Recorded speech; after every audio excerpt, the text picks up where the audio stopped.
A moderate magnitude 4.1 earthquake hit 59 kilometers, 37 miles, away from Homs, Governorate, Syria, in the early morning of Monday, July 28, 2025 at 5:31 a.m. local time, GMT+3. The quake had a very shallow depth of 6 kilometers, 3.7 miles, and was not felt, or at least not reported so. First to report, KOERIRETMC after 13 minutes. The earthquake occurred 49 weeks after a magnitude 4.2 earthquake had hit on Friday, August 16, 2024, at 1:18 p.m. local time. Asia, Damascus GMT+3.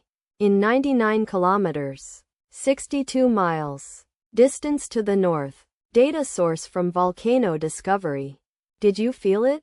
Let us pray. May the earthquake that occurred not affect our brothers and sisters there.